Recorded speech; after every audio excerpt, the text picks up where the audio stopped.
Good evening दोस्तों, मैं ललन कांत आप सभी को अपने YouTube चैनल आस्था जीएस रिसर्च सेंटर पर स्वागत करता हूं। दोस्तों, जैसा कि मैं हर क्लास में कहता हूं और आज भी कहूंगा कि इन दिनों हम लोग भूगोल पढ़ रहे हैं। भूगोल में हमने विश्व भूगोल से प्रारंभ किया हुआ है तथा विश्व भूगोल का अब तक हम लोग 5 अध्याय पढ़ चुके हैं। 5 अध्याय में दोस्तों पहला अध्याय ब्रह्मांड था, दूसरी अध्याय सौरमंडल था, तीसरी अध्याय पृथ्वी की गतियां थी, चौथी अध्याय पृथ्वी का अक्षांश एवं देशांतर, अंतर्राष्ट्रीय तिथि रेखा एवं समय। 5वीं अध्याय दोस्तों पृथ्वी की उत्पत्ति से संबंधित संकल्पनाएं थी और छठी अध्याय जो आज हम लोग पढ़ेंगे उसका नाम है पृथ्वी का भूगर्भिक इतिहास। ये 5 अध्याय दोस्तों हम लोग काफी अच्छे से, काफी गहराई से पढ़ चुके हैं, जिसका सभी वीडियो आप लोगों को YouTube पर मिल जाएगा। आप अगर आस्था जीएस रिसर्च सेंटर YouTube पर सर्च करेंगे तो इकट्ठे सारे वीडियो आपको मिल जाएंगे, जिसे पढ़कर आप विश्व भूगोल के बारे में अच्छी खासी नॉलेज प्राप्त कर सकते हैं। और इतना नॉलेज प्राप्त कर सकते हैं कि इन 5 अध्याय से किसी भी कंपटीशन में अगर क्वेश्चन पूछे जाते हैं तो हमारे YouTube वीडियो देखने के बाद जो आपका कॉन्सेप्ट आएगा उससे एक भी प्रश्न आपके एग्जामिनेशन में नहीं छूटने वाले हैं, ये मेरा दावा है। तो छठा अध्याय दोस्तों आज हम लोग पढ़ेंगे पृथ्वी का भूगर्भिक इतिहास। पृथ्वी का भूगर्भिक इतिहास से संबंधित एक लेक्चर हम ले चुके हैं दोस्तों, जिसका वीडियो YouTube पर डाल दिए हैं। आज दूसरा लेक्चर है, इसमें हम लोग इस अध्याय को पूरी तरह समाप्त करेंगे। तो आइए बिना कोई समय नष्ट किए, बिना कोई व्यर्थ बात किए शुरुआत करते हैं, क्योंकि वीडियो लंबा होने वाला है, इसलिए सीधा टॉपिक पर आते हैं। दोस्तों इसको मैं अब मिटा देता हूं। ये 5 अध्याय हम लोग पढ़ चुके हैं। छठा अध्याय पृथ्वी का भूगर्भिक इतिहास आज हम लोग पढ़ेंगे। अच्छे से पहले मिटाने दीजिए दोस्तों।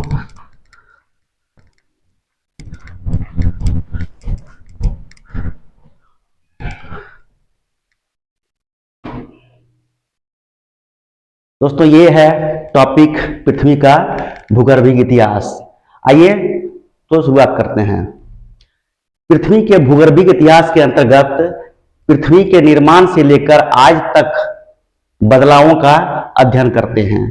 दोस्तों पृथ्वी का भूगर्भिक इतिहास के अंतर्गत पृथ्वी का निर्माण से लेकर उसका आज तक का जो बदलाव हुआ है उसके बारे में अध्ययन करते हैं। भूवैज्ञानिक के अनुसार पृथ्वी का उम्र जो है दोस्तों, भूवैज्ञानिक के अनुसार पृथ्वी का उम्र 4.6 यानी कि 4.6 अरब वर्ष मानी गई है। यानी कि पृथ्वी का कुल उम्र जो है दोस्तों वो 4.6 अरब या बिलियन, अरब को बिलियन बोलते हैं दोस्तों, वर्ष मानी गई है। पृथ्वी का निर्माण आकाश में गैस और धूल कणों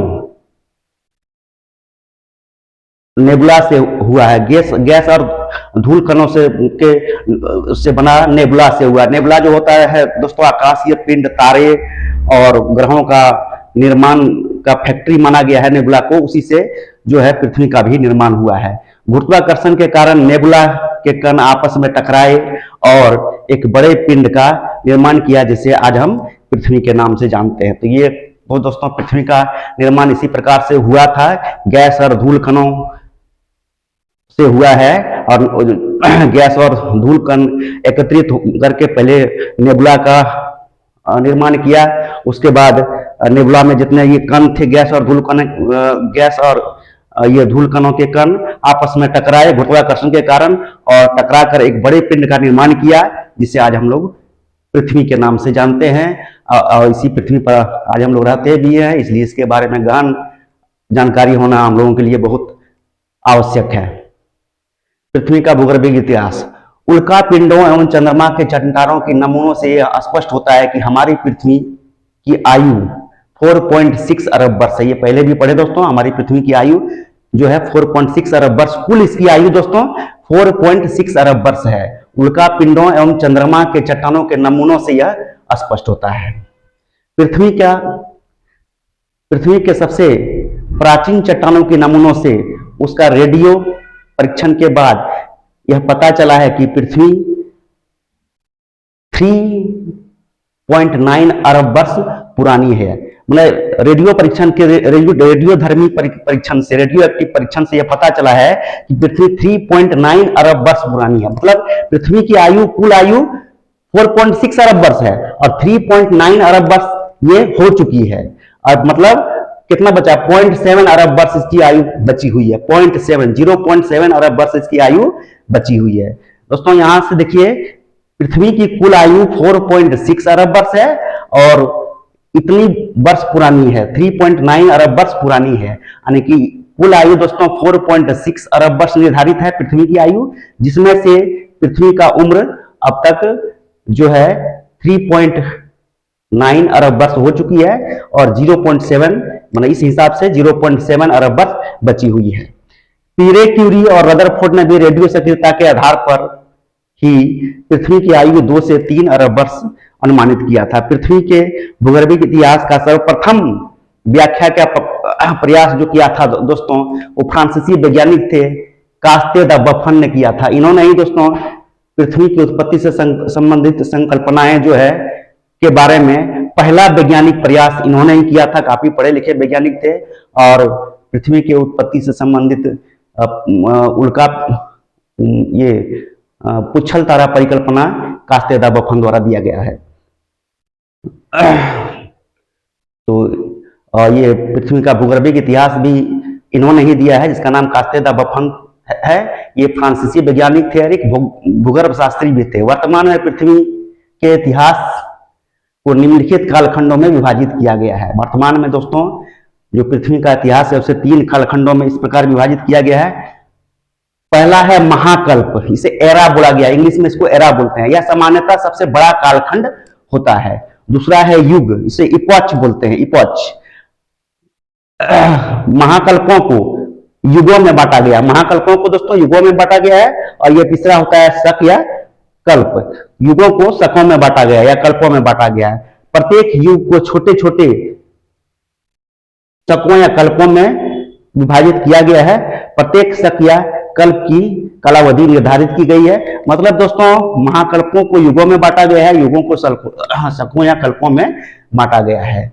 तथा जीवों और वनस्पतियों के उद्भव एवं विकास पर भी प्रकाश डाला गया है। मतलब इसमें दोस्तों जीवों और वनस्पतियों के उद्भव पर भी प्रकाश डाला गया है, जिसके आधार पर इसका पृथ्वी का भूगर्भिक इतिहास का हम लोग अध्ययन करते हैं। जीवों और वनस्पतियों का भी उद्भव को इसमें ध्यान में रखा गया। पृथ्वी का भूगर्भिक इतिहास की विवरणी निम्न प्रकार है दोस्तों। ये दोस्तों महाकल्प को युगों में बांटे हैं, युगों को शक या कल्प में बांटे हैं। प्रारंभ, ये वर्ष में कब प्रारंभ हुआ है, इतना वर्ष पूर्व, समाप्ति इतना वर्ष पूर्व, और कुल अवधि इसका कितना रहा है, ये आइए देखते हैं। पहला महाकल्प दोस्तों, इसको आद्य महाकल्प बोला गया है। आद्य महाकल्प को दोस्तों 2 उप महाकल्पों में बांटा गया है। 2 उप महाकल्पों में बांटा गया है। पहला उप महाकल्प इसका प्राग जैविक महाकल्प है, जिसको अंग्रेजी में एजोइक एरा बोलते हैं। और दूसरा महाकल्प जो है दोस्तों उषा महाकल्प है, इसको प्री पैलियोजोइक एरा, यहां लॉ छूट गया है दोस्तों, आधा लॉ, प्री पैलियोजोइक एरा इसको बोलते हैं। इसे युगों में नहीं बांटा जा सका दोस्तों।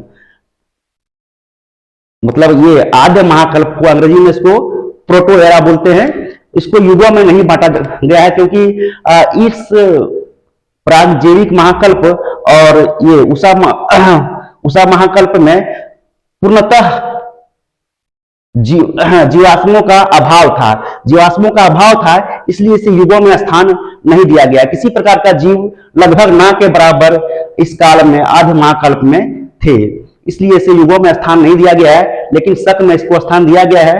प्राग जैविक महाकल्प को आर्कियन शक बोला जाता है और उषा महाकल्प को कैम्ब्रियन कल्प में बांटा गया है।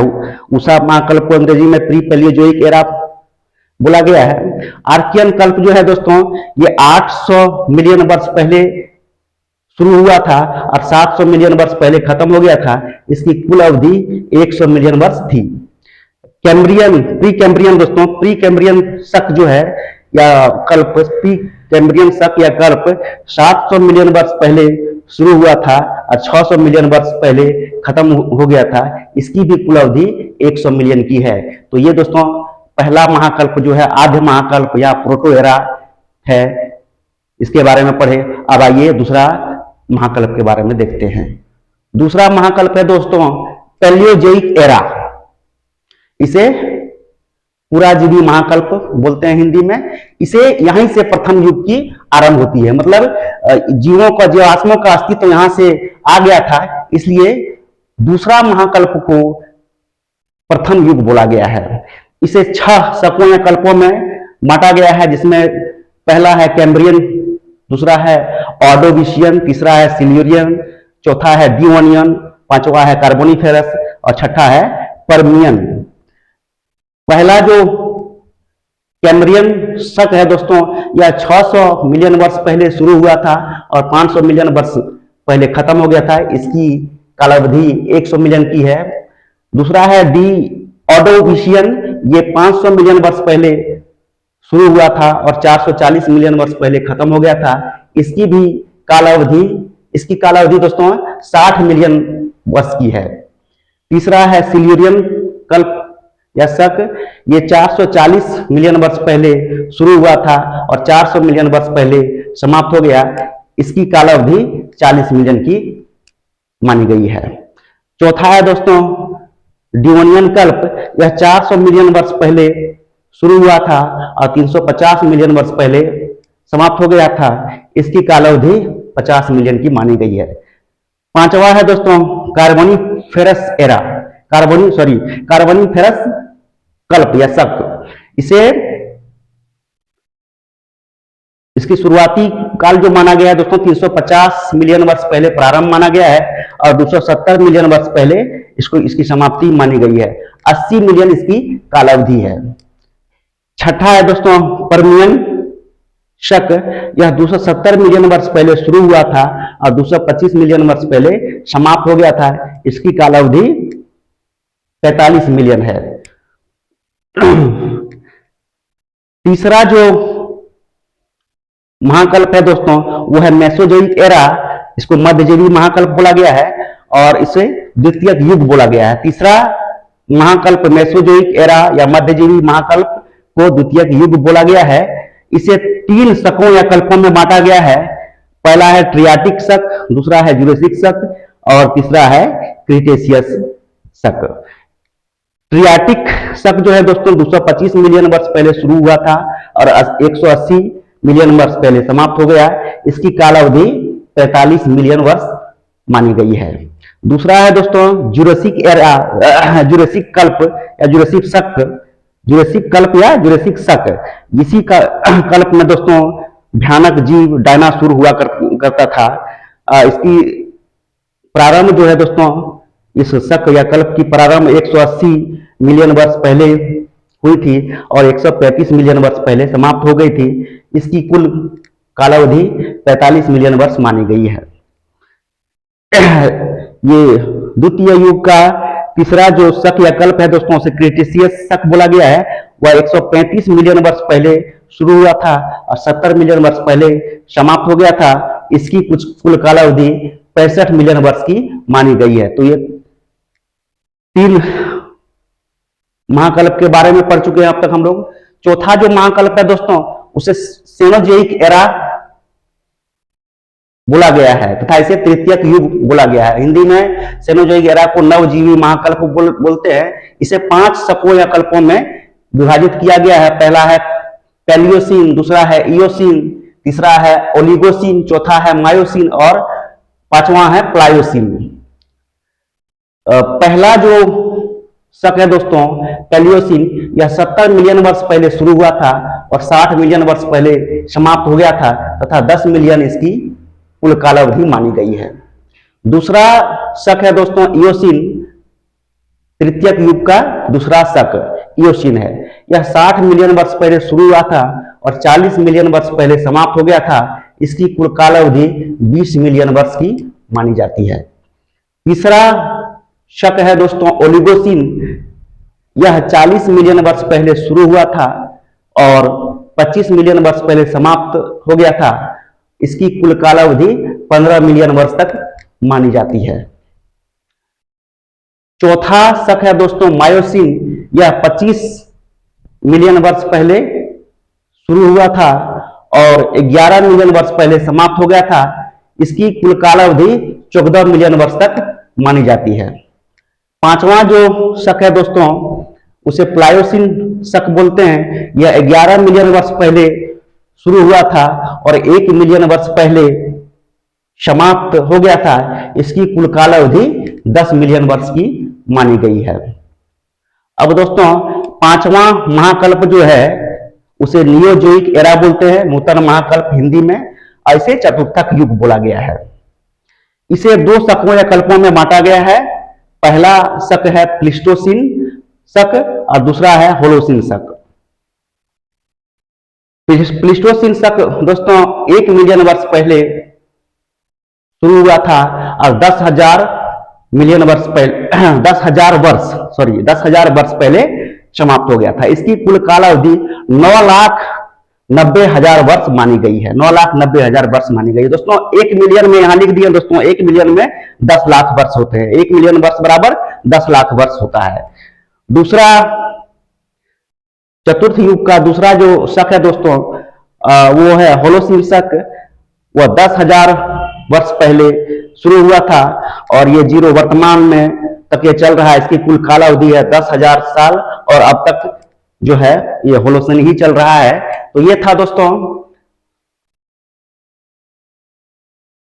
पृथ्वी का भूगर्भिक इतिहास का संक्षेप, जिसे 5 महाकल्पों में बांटा गया है, 4 युगों में बांटा गया है।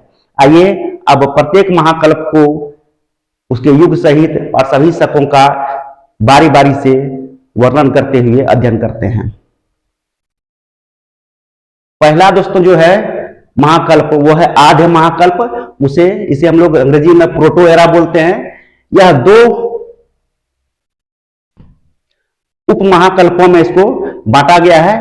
पहला उप महाकल्प का नाम है प्रागजैविक महाकल्प, अंग्रेजी में इसको एजोइक एरा बोलते हैं। और दूसरा उप महाकल्प है उषा महाकल्प, इसे प्री पैलियोजोइक एरा बोलते हैं। एजोइक एरा को जो शक में बांटा गया है उसका नाम है आर्कियन कल्प या शक। इस कल्प में जीवाश्मों का पूर्णतः अभाव था। इस शक में, आर्कियन शक में जीवाश्मों का पूर्णतः अभाव था। दूसरा जो कल्प है उसको प्री कैम्ब्रियन शक या कल्प बोला गया था। महासागरों में रीढ़ विहीन जीवों की उत्पत्ति हुई थी। महासागरों में दोस्तों गर्म सागर के ऊपर बिना रीढ़ वाले जीवों की उत्पत्ति मानी गई है और स्थल भाग जो था जीवों से रहित था। कोई भी जीव स्थल भागों पर नहीं था। इस कारण आद्य महाकल्प को युगों में स्थान नहीं दिया गया है और इसे शून्य युग माना जाता है। आद्य महाकल्प को शून्य युग माना जाता है। दूसरा जो, अब आइए आर्कियन शक या महाकल्प के बारे में पढ़ते हैं। इस कल्प के चट्टानों में जीवाश्मों का पूर्णतः अभाव पाया जाता है। इस आर्कियन कल्प के चट्टानों में दोस्तों जीवाश्मों का पूर्णतः अभाव पाया जाता है। इस कल्प के चट्टानों में ग्रेनाइट और नीस की प्रधानता होती है, जिसमें सोना और लोहा पाया जाता है। इसी काल में कैनाडियन एवं फेनो-स्कैंडियन चट्टानों का निर्माण माना जाता है। ये दोस्तों इस क्रम के चट्टानों में जो है, आर्कियन क्रम के चट्टानों में जीवाश्मों का पूर्णतः अभाव पाया जाता है, जिसमें और इसमें ग्रेनाइट और नीस पाई जाती है। इसमें सोना और लोहा भी पाया जाता है। इसी काल में कैनाडियन और फेनो-स्कैंडियन चट्टानों का निर्माण माना जाता है। तो ये दोस्तों आर्कियन क्रम की चट्टान या आर्कियन कल्प या शक का जो कुछ बातें हैं, बस इतना ही इसके बारे में पढ़ना है। दूसरा है प्री कैम्ब्रियन शक या कल्प। इस कल्प में रीढ़ विहीन जीवों की उत्पत्ति महासागरों में हुआ था, जबकि स्थल भाग पर जीवाश्मों का पूर्णतः अभाव था। दोस्तों इसमें स्पष्ट कर दिए हैं कि इस कल्प में रीढ़ विहीन जीवों की उत्पत्ति महासागरों में हुआ था, जबकि स्थल भाग पर जीवाश्मों का पूर्णतः अभाव था। इस कल्प में गर्म सागर के ऊपर मुख्यतः नरम त्वचा वाले रीढ़ विहीन जीव पाए जाते थे। स्थल भाग पर जीवों का पूर्णतः अभाव होने के कारण ही आद्य महाकल्प को युगों में स्थान नहीं दिया गया है। दोस्तों स्पष्ट हो गया कई लोग कंफ्यूज रहते हैं कि आद्य महाकल्प को किसी युगों में स्थान क्यों नहीं दिया गया है, क्योंकि आद्य महाकल्प का जो युग है उसको शून्य युग बोला जाता है, और इसे युगों में स्थान इसलिए नहीं दिया गया क्योंकि इस कल्प में, इस एरा में, आद्य महाकल्प में धरती पर जीवाश्मों का पूर्णतः अभाव था। स्थल मंडल पर तो जीवाश्मों का पूर्णतः अभाव था ही, लेकिन इस कल्प में गर्म महासागर के ऊपर नरम त्वचा वाले रीढ़ विहीन जीवों की उत्पत्ति मानी जाती है, लेकिन स्थल भाग पूर्णतः जीवाश्मों से वंचित था। इसी कारण ये जो है दोस्तों आद्य महाकल्प को युगों में स्थान नहीं दिया गया है। और इस दोस्तों ये था पूर्णतः अभाव था, इसी कारण आद्य महाकल्प को युगों में स्थान नहीं दिया गया है, लिख दिए हैं।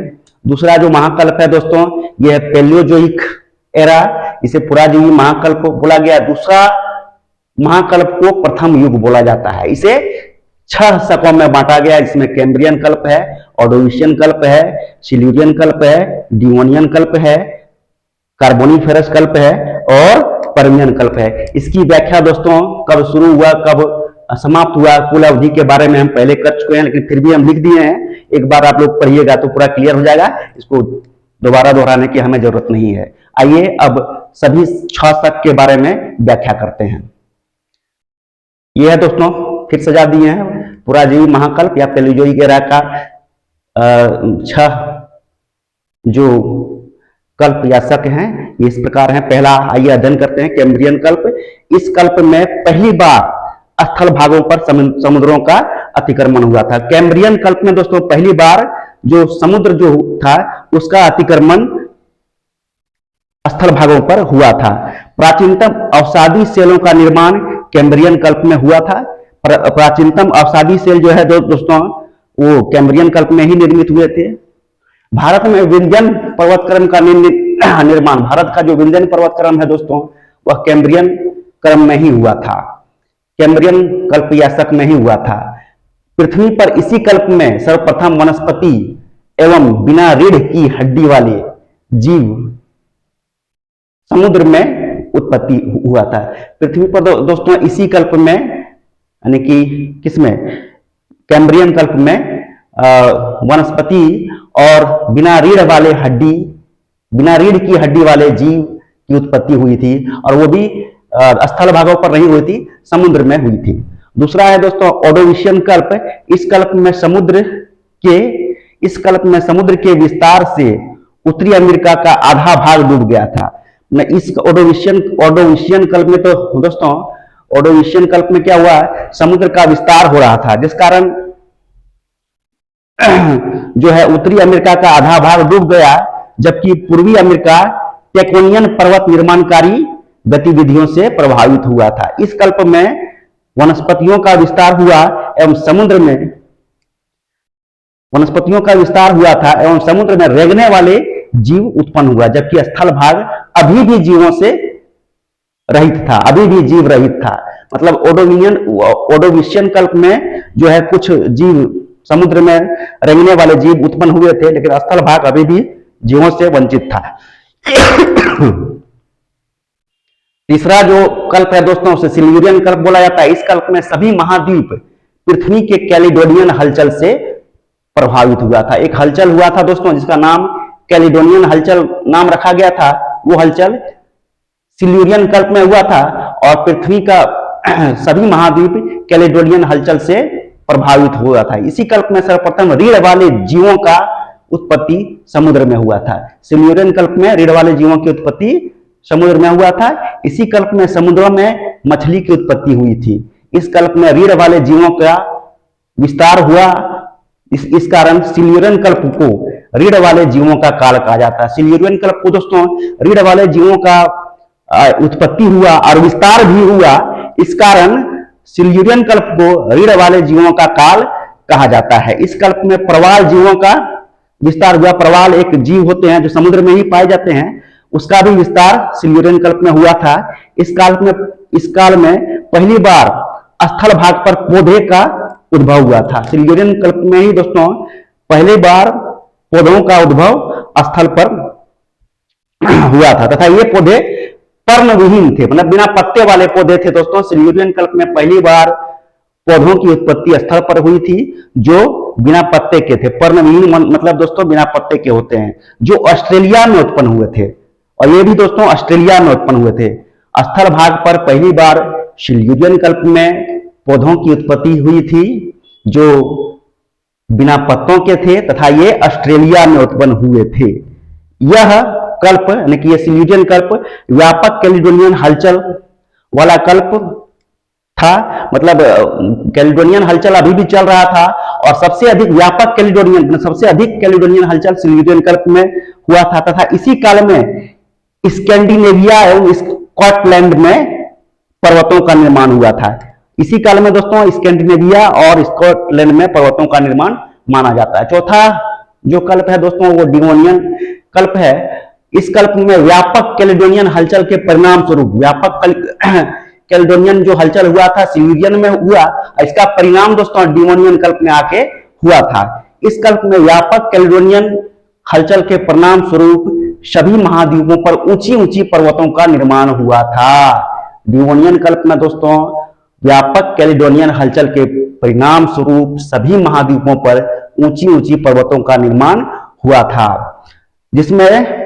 जिसके प्रमाण स्कैंडिनेविया, दक्षिण पश्चिम स्कॉटलैंड, उत्तरी आयरलैंड और पूर्वी अमेरिका में देखे जा सकते हैं। दोस्तों ये काफी अच्छे से हमने पढ़ के कई जगहों से खोज के सजाया है। एक बार आप पढ़ लेंगे तो पूरा क्लियर हो जाएगा, और मैं यहाँ वीडियो में समझा भी रहा हूं तो पूरा कॉन्सेप्ट दोस्तों आपका क्लियर होने वाला है, ये मेरा वादा है आप लोगों से। इस कल्प में पृथ्वी की जलवायु सर्वाधिक उपयुक्त था। इस कल्प में दोस्तों पृथ्वी की जलवायु सर्वाधिक उपयुक्त था तथा इसी कल्प में समुद्र में शार्क की उत्पत्ति मानी जाती है। डिवोनियन कल्प में ही दोस्तों समुद्र में शार्क की उत्पत्ति मानी जाती है, अतः यह कल्प मत्स्य कल्प के रूप में जाना जाता है। अतः इस कल्प को दोस्तों डिवोनियन कल्प को मत्स्य यानी कि मछली के कल्प के रूप में जाना जाता है। इसी समय उभयचर जीवों की उत्पत्ति तथा फर्न एक पौधा होता है दोस्तों की उत्पत्ति मानी जाती है। इस कल्प में पौधों की ऊंचाई जो थी दोस्तों ये 60 फीट के आसपास पहुंच गई थी। पौधे की ऊंचाई बढ़ गई और 60 फीट तक अब होने लगी थी। पांचवा जो कल्प है दोस्तों कार्बोनिफेरस कल्प है। इस कल्प में कैलिडोनियन हलचलों का स्थान आर्मेनियन हलचलों ने ले लिया था। इस कल्प में दोस्तों क्या हुआ, कार्बोनिफेरस कल्प में कैलिडोनियन हलचल समाप्त हो गया और कैलिडोनियन हलचल का स्थान आर्मेनियन हलचल ने ले लिया था, जिससे ब्रिटेन और फ्रांस सर्वाधिक प्रभावित हुआ था। इस कल्प में रेंगने वाले जीव एवं उभयचर दोनों का विस्तार हुआ था। दोस्तों कार्बोनिफेरस कल्प में क्या हुआ, कैलिडोनियन हलचल का स्थान आर्मेनियन हलचल ने ले लिया, जिससे ब्रिटेन और फ्रांस सर्वाधिक प्रभावित हुआ था। इस कल्प में रेंगने वाले जीव और उभयचर जीव दोनों प्रकार के जीवों का विस्तार हुआ था। इसी कल्प में पहली बार स्थल भागों पर रेंगने वाले जीवों का आविर्भाव हुआ था। इसी कल्प में दोस्तों यानी कि कार्बोनिफेरस कल्प में पहली बार स्थल भागों पर रेंगने वाले जीव का, जिसका पैर नहीं होता है दोस्तों, जैसे सरीसृप यानी जैसे कि सांप रेंगता है, वो इस प्रकार के जीवों की उत्पत्ति हुआ था स्थल भागों पर पहली बार कार्बोनिफेरस कल्प में। इस कल्प में 60 फीट ऊंचे पेड़ उत्पन्न हुए थे, मतलब पेड़ों की ऊंचाई कार्बोनिफेरस कल्प आते आते 100 फीट ऊंचे हो गए थे। इसी कारण यह काल बड़े वृक्षों का काल माना जाता है। इस काल को दोस्तों कार्बोनिफेरस कल्प को बड़े वृक्षों का काल माना जाता है। इसी कल्प में पृथ्वी पर हलचल से बने बड़े बड़े भ्रंशों में पेड़ों के दब जाने से गोंडवाना क्रम की चट्टानों का निर्माण हुआ था। इसी क्रम में दोस्तों क्या हुआ, बड़े बड़े भ्रंशों में हलचल के कारण बड़े बड़े भ्रंश दरार उत्पन्न हुए और उसमें सभी पेड़ पौधे दब गए, जिसके कारण कालांतर में गोंडवाना क्रम की चट्टानों का निर्माण हुआ। और गोंडवाना क्रम के चट्टानों में ही कोयले के निक्षेप व्यापक पैमाने पर पाए जाते हैं। तो ये था दोस्तों कार्बोनिफेरस कल्प। अब ये जो है छठा, इसका आखिरी कल्प जो है पर्मियन कल्प है। इस कल्प में वेरिसन हलचल आरंभ हुआ था। आर्मेनियन हलचल जो दोस्तों समाप्त हो गया और वेरिसन हलचल आरंभ हुआ था, जिससे मुख्य रूप से यूरोप प्रभावित हुआ था। इसके वेरिसन हलचल से दोस्तों मुख्य रूप से यूरोप प्रभावित हुआ था। इस कल्प में वेरिसन हलचल के फलस्वरूप भ्रंशों का निर्माण के कारण ब्लैक फॉरेस्ट वासजेस जैसे ब्लॉक पर्वतों का निर्माण हुआ। स्पेनिश मेसेटा, अलाई, तियन शाम एवं अल्पेशियन आदि जैसे पर्वतों का निर्माण इसी कल्प में माना जाता है। एक बार दोस्तों ढंग से पढ़ लेंगे, पूरा कॉन्सेप्ट क्लियर हो जाएगा, मेरा ये दावा है आप लोगों से। इस समय पृथ्वी के स्थान पर वनस्पतियों, पृथ्वी के स्थल पर, इस समय पृथ्वी के स्थल भाग पर वनस्पति एवं जीवों के अनेक प्रजातियों का विकास हुआ था। मतलब इसी समय दोस्तों पर्मियन कल्प में पृथ्वी के स्थल भाग पर वनस्पति एवं जीवों के अनेक प्रजातियों का विकास हुआ था। भ्रंशन से बने झील से हुआ था एवं भ्रंश से बने झील से वाष्पीकरण से पृथ्वी पर पोटास के भंडारों का निर्माण हुआ था। दोस्तों यहां पर थोड़ा सा फुल स्टॉप दे देंगे, भ्रंशन से पूर्णविराम दे देंगे। भ्रंशन से बने झील से वाष्पीकरण से पृथ्वी पर पोटास के भंडारों का निर्माण पर्मियन कल्प में हुआ था। तीसरा महाकल्प दोस्तों, आइए तीसरा महाकल्प के बारे में पढ़ते हैं। यह मध्यजीवी महाकल्प, इसे द्वितीयक युग बोला जाता है तथा इसे 3 कल्पों में बांटा गया है जो निम्नलिखित है। मध्यजीवी महाकल्प, मेसोजोइक एरा, इसे द्वितीय युग कहते हैं। इसे 3 शकों में ट्रियाटिक शक या कल्प, जुरेसिक शक या कल्प और तीसरा क्रिटेशियस शक या कल्प। ये कालक्रम है दोस्तों, ये प्रारंभ हुआ था, ये समाप्ति है, वो कुल अवधि है, ये हम पहले व्याख्या कर चुके हैं, तो इसको फिर से दोहराने की जरूरत नहीं है। आइए तीनों ही शक या कल्प के बारे में व्याख्या करते हैं। ट्रियाटिक कल्प, इस कल्प में स्थल पर रेंगने वाले विशाल जीवों का विकास हुआ था। ट्रियाटिक कल्प में दोस्तों क्या हुआ था, स्थल भागों पर, पृथ्वी के स्थल भागों पर रेंगने वाले विशाल जीवों का विकास हुआ था। इसी कल्प में मेढक एवं कछुआ की उत्पत्ति मानी जाती है। मेढक और कछुआ की उत्पत्ति इसी कल्प में मानी जाती है। अतः यह काल आर्कियोप्टेरिस की उत्पत्ति का काल था। आर्कियोप्टेरिस की उत्पत्ति का काल था, जो स्थल एवं आकाश दोनों में विचरण करते थे। आर्कियोप्टेरिस जीव जो होते थे स्थल एवं आकाश दोनों में विचरण करते थे, इस कारण इसको आर्कियोप्टेरिस की उत्पत्ति का काल माना गया है। इसी कल्प में तीव्र गति से तैरने वाले लॉबस्टर एक प्राणी था, केकड़ा समूह का प्राणी था, का उद्भव हुआ था। इस काल में स्तनधारी की उत्पत्ति होने लगा था। इस काल में दोस्तों स्तनधारी की उत्पत्ति होने लगा था। इस काल में मांसाहारी एवं मत्स्य रेप्टाइल, मांसाहारी और मछली के समान रेप्टाइल की उत्पत्ति समुद्र में हुई थी, जो मांसाहारी था। तो ये था दोस्तों ट्रियाटिक कल्प, एक बार पढ़ लीजिएगा, पूरा क्लियर हो जाएगा। दूसरा है दोस्तों जुरेसिक कल्प। इसी कल्प में दोस्तों फेमस जो जानवर था डायनासोर का काल ये जुरेसिक कल्प माना जाता है। इस कल्प में मगरमच्छ के समान मुख और मछली के समान धड़ वाले जीव डायनासोर जैसे रेप्टाइल की उत्पत्ति स्थल भागों पर हुई थी। रेप्टाइल दोस्तों अंग्रेजी वर्ड है, इसको हिंदी में सरीसृप बोलते हैं। सरीसृप प्राणी की उत्पत्ति स्थल भागों पर जुरेसिक कल्प में हुआ था, जिसका नाम डायनासोर था। इस काल में लॉबस्टर प्राणियों की संख्या में और अधिक वृद्धि हुई थी। इस कल्प में दोस्तों लॉबस्टर प्राणी जो केकड़ा समूह के प्राणी है, उसकी संख्या में और अधिक वृद्धि हुई थी। इस काल में जलचर, स्थलचर और नभचर तीनों के जीवों की उत्पत्ति हो चुकी थी। इस कल्प जुरेसिक कल्प आते आते दोस्तों तीनों जगह पर, जलचर जल में, स्थल में और नभ यानी कि आकाश में, तीनों जगह पर जीवों की उत्पत्ति हो चुकी। जूरा पर्वत का संबंध इसी कल्प से माना जाता है। जूरा पर्वत जो है दोस्तों उसकी उत्पत्ति इसी काल से मानी जाती है तथा सर्वप्रथम पुष्प वाले वनस्पति भी इसी कल्प में उत्पन्न हुए। अभी तक जितने वनस्पति का उत्पन्न हुआ था दोस्तों वो बिना पुष्प वाले थे। पुष्प वाले वनस्पति की उत्पत्ति जुरेसिक कल्प में मानी गई है। क्रिटेशियस कल्प, इस कल्प में एंजियोस्पर्म आवृत्ति बीजी, इसको एंजियोस्पर्म को दोस्तों आवृत्ति बीजी कहते हैं, पौधों का विकास हुआ था। बड़े बड़े कछुओं का उद्भव इसी काल में माना जाता है। इसके पहले जो कछुए उत्पन्न हुए थे दोस्तों छोटे छोटे थे। अब जो क्रिटेशियस कल्प आते आते बड़े बड़े कछुओं का उद्भव होने लगा था। शीतोष्ण वन पर्णपाती वन, मैग्नेशिया एवं पॉपुलर जैसे वृक्ष इसी काल में उत्पन्न हुए थे। उत्तरी पश्चिमी अलास्का, कनाडा, मेक्सिको, ब्रिटेन का डोवर क्षेत्र एवं ऑस्ट्रेलिया में खड़िया मिट्टी का जमाव इसी कल्प में हुआ था। दोस्तों, उत्तरी पश्चिमी अलास्का, कनाडा, मेक्सिको, ब्रिटेन का डोवर क्षेत्र एवं ऑस्ट्रेलिया में खड़िया मिट्टी का जमाव या निर्माण इसी कल्प में हुआ था। इस काल में पर्वतीकरण की प्रक्रिया तीव्र थी तथा इसी काल में रॉकी एवं एंडीज पर्वत का निर्माण हुआ था। रॉकी पर्वत दोस्तों जो कि उत्तरी अमेरिका में है और एंडीज पर्वत जो कि दक्षिणी अमेरिका में है, ये क्रेटेशियस महाकल्प में ही बने थे। भारत के पठारी भागों में क्रेटेशियस कल्प में ही ज्वालामुखी लावा का दरारी उद्भेदन हुआ था।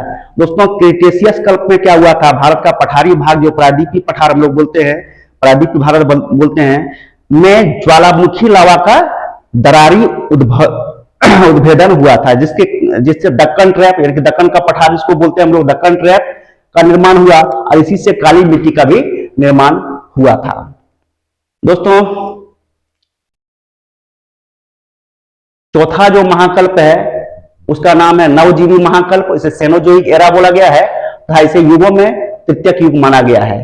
यह दोस्तों 5 शकों या कल्पों में विभाजित किया गया है।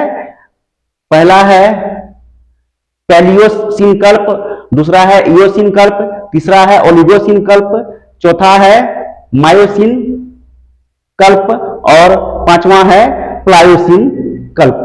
पांचवा है दोस्तों प्लायोसीन कल्प। तो आइए इसको अब हम लोग पढ़ते हैं बारी बारी से। पहला दोस्तों पैलियोसीन कल्प है। इस युग में हुई लेमाराइड हलचल हुई थी के फलस्वरूप उत्तरी अमेरिका में रॉकी पर्वत माला में और अधिक वृद्धि हुई थी। मैंने इसी कल्प में दोस्तों लेमाराइड हलचल हुई थी जिससे उत्तरी अमेरिका के रॉकी पर्वत माला में और अधिक वृद्धि हुई थी।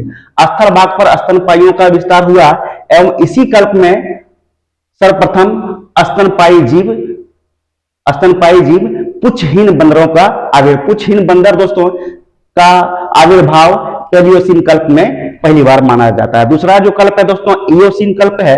इस कल्प में भूतल पर विभिन्न दरारों के माध्यम से ज्वालामुखी का उद्गार हुआ जिससे स्थल पर रेंगने वाले जीव विलुप्त हो गए। मतलब इयोसीन में क्या हुआ था दोस्तों, भूतल पर विभिन्न दरारों से ज्वालामुखी का उद्गार हुआ था जिसके कारण स्थल पर रेंगने वाले जीव सारे मर गए थे, सारे समाप्त हो गए। इसी कल्प में प्राचीन खरगोश, हाथी, घोड़ा, गेंडा, सुअर आदि के पूर्वजों की उत्पत्ति मानी जाती है इयोसीन कल्प में। दोस्तों ये काफी इंपॉर्टेंट है, पढ़ लीजिएगा एक बार, पूरा क्लियर हो जाएगा। तीसरा है दोस्तों ओलिगोसीन कल्प। इस कल्प में अल्पाइन पर्वतीकरण प्रारंभ हुआ। इसी कल्प में दोस्तों अल्पाइन पर्वतीकरण आरंभ हुआ था एवं इसी कल्प में बिल्ली, कुत्ता, भालू आदि उत्पन्न हुए थे। इसी कल्प में मानव के आदि पूर्वज माने जाने वाले बिना पूंछ वाले बंदर का आविर्भाव हुआ था। दोस्तों इसी कल्प में ओलिगोसीन कल्प में मानव का पूर्वज माने जाने वाले बिना पूंछ वाले बंदर का आविर्भाव हुआ था। हिमालय पर्वत श्रेणी के बृहद हिमालय की उत्पत्ति इसी कल्प में मानी जाती है। दोस्तों हिमालय पर्वत श्रेणी के जो बृहद हिमालय है उसकी उत्पत्ति ओलिगोसीन कल्प में मानी जाती है। चौथा है दोस्तों मायोसीन कल्प। इस कल्प में अल्पाइन पर्वत निर्माणकारी गतिविधियों द्वारा संपूर्ण यूरोप एवं एशिया में वलित पर्वतों का निर्माण हुआ था। इसमें दोस्तों अल्पाइन पर्वतीकरण की प्रक्रिया द्वारा संपूर्ण यूरोप एवं एशिया में वलित पर्वतों का निर्माण हुआ था जिसके विस्तार की दिशा पूर्व पश्चिम थी। इस काल में बड़े आकार की शार्क मछली की उत्पत्ति हुई थी जो लगभग 60 फीट लंबी होती थी। प्रोकांसल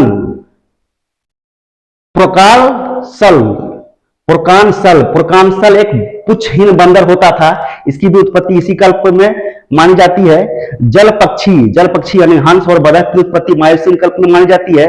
पेंगुइन भी मायोसीन कल्प में ही उत्पत्ति मानी जाती है, पेंगुइन आदि उत्पन्न हुए। भारत में मध्य या लघु हिमालय का निर्माण इसी कल्प में माना जाता है। दोस्तों ओलिगोसीन में बृहद हिमालय की उत्पत्ति हुई थी और मायोसीन में मध्य या लघु हिमालय की उत्पत्ति हुई थी। पांचवा प्लायोसीन कल्प है दोस्तों। इस कल्प में समुद्र में निरंतर अवसादीकरण से यूरोप, मेसोपोटामिया, मिस्र का मेसोपोटामिया क्षेत्र, उत्तरी भारत, सिंध एवं उत्तरी अमेरिका में विस्तृत मैदानी भागों का निर्माण हुआ था। दोस्तों मैदानी भागों का निर्माण ये निम्नलिखित क्षेत्रों में प्लायोसीन कल्प में ही मानी जाती है, जिसमें दोस्तों यूरोप, मेसोपोटामिया, उत्तरी भारत, सिंध, उत्तरी अमेरिका में विस्तृत मैदानी भागों का निर्माण जो है प्लायोसीन कल्प में हुआ था। इस कल्प में बड़े स्तनपायी की संख्या में कमी आई। इस कल्प में दोस्तों बड़े स्तनपायी जो होते थे उसकी संख्या में कमी आई। इस कल्प में शार्क का विनाश हो गया। इसी कल्प में दोस्तों शार्क मछली पूरी तरह विलुप्त हो गए तथा मानव के पूर्वज कहे जाने वाले आधुनिक स्तनपायी का आविर्भाव दोस्तों ये इसी कल्प में मानी जाती है। मानव का पूर्वज कहे जाने वाले आधुनिक जो स्तनपायी हैं उसका आविर्भाव प्लायोसीन कल्प में मानी जाती है। भारत में शिवालिक पर्वत श्रेणी का निर्माण जो दोस्तों प्लायोसीन कल्प में हुआ था। हिमालय पर्वतमाला एवं दक्षिण के प्रायद्वीप भारत के बीच स्थित जलपूर्ण द्रोणी टेथिस भूसंगति में अवसादों का जमाव से उत्तरी विशाल मैदान का निर्माण इसी कल्प में होने लगा था। इस कल्प में दोस्तों उत्तर भारत का विशाल मैदान जो है उसके बीच यानी कि शिवालिक श्रेणी और प्रायद्वीप भारत के बीच एक संकरा समुद्र हुआ करता था जिसे हम लोग टेथिस सागर कहते थे। उसमें अवसादों का जमाव होने लगा था और उन जमाव से उत्तर भारत के जो मैदानी क्षेत्र है उसका निर्माण होने लगा था। इस कल्प में इसी कल्प में होने लगा था।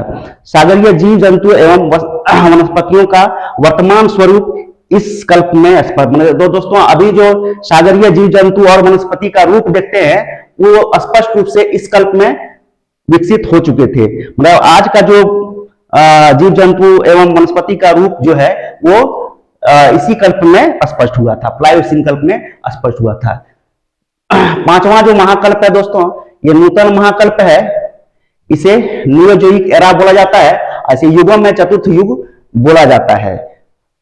चतुर्थ युग को दो शकों या दो कल्पों में विभाजित किया है। पहला है प्लीस्टोसीन कल्प और दूसरा है होलोसीन कल्प। ये इसका प्रारंभ है दोस्तों, ये समाप्ति है और ये कुल लास्ट कॉलम में इसका कुल कितना काल तक रहा है उसका विवरण है।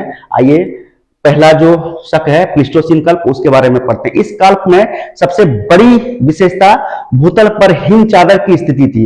मतलब इस प्लीस्टोसीन कल्प की सबसे बड़ी विशेषता यह थी दोस्तों कि पूरा भूपटल जो था उनकी भूमि पूरा जो स्थल भाग था वो मैंने हिम चादर उनकी बर्फ की चादर से ढका हुआ था तथा हिमानीकरण के कारण सागर तल में गिरावट आई थी और हिमानीकरण और ज्यादा होने लगा जिस कारण जल जो है और वो बर्फ में जमता चला गया और सागर तल में गिरावट आई थी। हिमानी के पिघलने के बाद धरातल में विविध प्रकार के दृश्य का विकास इसी कल्प में हुआ था। इस कल्प के अंत में हिम चादर पिघलता चला गया एवं स्कैंडिनेवियन क्षेत्र में निरंतर वृद्धि हुई। माने स्कैंडिनेवियन क्षेत्र के जल में निरंतर बर्फ पिघलता चला गया और जलस्तर बढ़ता चला गया।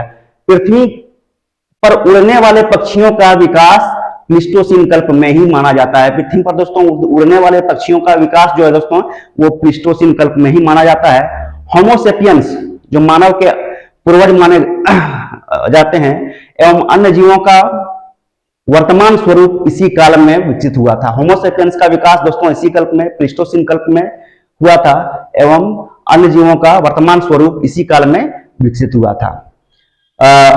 ये दोस्तों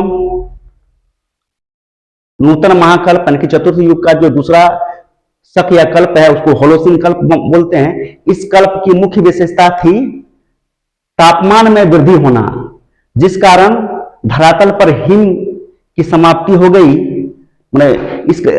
होलोसीन कल्प का दोस्तों मुख्य विशेषता था तापमान की वृद्धि जो हुआ था दोस्तों जिसके कारण धरातल पर जितने सारे बर्फ थे वो पिघल कर समुद्र में चले गए और पृथ्वी अपने वर्तमान अवस्था में जो आई है दोस्तों, वो होलोसीन कल्प में ही आ गई थी। वर्तमान स्थिति में जो हम लोग पृथ्वी की स्थिति देखते हैं वो होलोसीन अवस्था कल्प में आ चुकी थी। इसी काल में सागरीय जीवों में वर्तमान स्वरूप प्राप्त हुई थी। सागरीय जीव जंतु जो आज हम लोग देखते हैं वो जो वर्तमान में जो हम लोग देखते हैं दोस्तों, वो स्वरूप होलोसीन कल्प में आई थी। इसी कल्प में मनुष्य ने कृषि एवं पशुपालन करना प्रारंभ किया था। मनुष्य ने दोस्तों सबसे पहले कृषि एवं पशुपालन कार्य करना प्रारंभ किया था, वो होलोसीन कल्प में ही किया था। तो ये था दोस्तों आज का चैप्टर, पृथ्वी का भूगर्भिक इतिहास, जिसे हमने काफी बारीकी से, काफी गहराई से पढ़ाया। दोस्तों ये बहुत ही इंपॉर्टेंट चैप्टर है। पृथ्वी पर हम लोग रहते हैं, यदि उसका भूगर्भिक इतिहास हम लोग नहीं जानते हैं तो ये बहुत दुख की बात है। सभी पढ़ने वाले विद्यार्थियों को यह चैप्टर बहुत अच्छे से पढ़ना चाहिए। तो ये था दोस्तों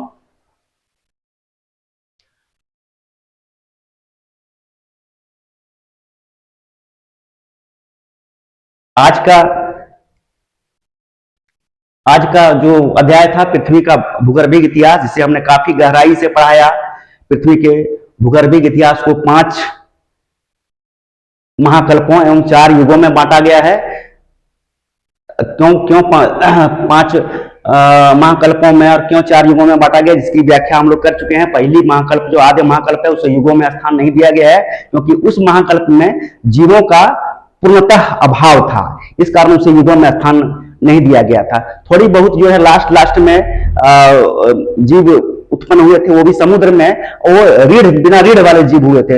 लगभग ना के बराबर जीव की उत्पत्ति आद्य महाकाल में हुई थी, इसलिए उसको युगों में स्थान नहीं दिया गया है। ये था आज का क्लास दोस्तों, जो मैंने काफी अच्छे से, काफी गहराई से पढ़ाया। मेरा दावा है कि अगर ये पूरा क्लास आप कर लेते हैं तो इससे बनने वाले जितने भी प्रश्न हैं आपके एग्जामिनेशन में आपसे नहीं छूटेंगे। तो दोस्तों ये था आज का क्लास कैसा लगा कमेंट कीजिएगा, और दूसरे दोस्तों को भी शेयर कीजिए, सब्सक्राइब करवाइए, और आस्था जीएस रिसर्च सेंटर को बढ़ाने में अपना सब कोई भूमिका दीजिए दोस्तों। ये फ्री प्लेटफॉर्म है, पीडीएफ भी हम फ्री में इसका देते हैं। जो दोस्त हमसे फ्री पीडीएफ प्राप्त करना चाहते हैं वो हमें फोन कर सकते हैं। हमारा फोन नंबर है 7004960735। अगर फोन करते हैं तो हम अपने व्हाट्सएप ग्रुप से आपको जोड़ देंगे, और सभी वीडियो का पीडीएफ आपको उपलब्ध हो जाएगा, जिससे विश्व भूगोल के बारे में आप अच्छे ज्ञाता बन जाएंगे। तो ये था दोस्तों आज का क्लास। इसी के साथ मैं अपनी वाणी को विराम देता हूं और क्लास समाप्ति की घोषणा करता हूं। Good evening again.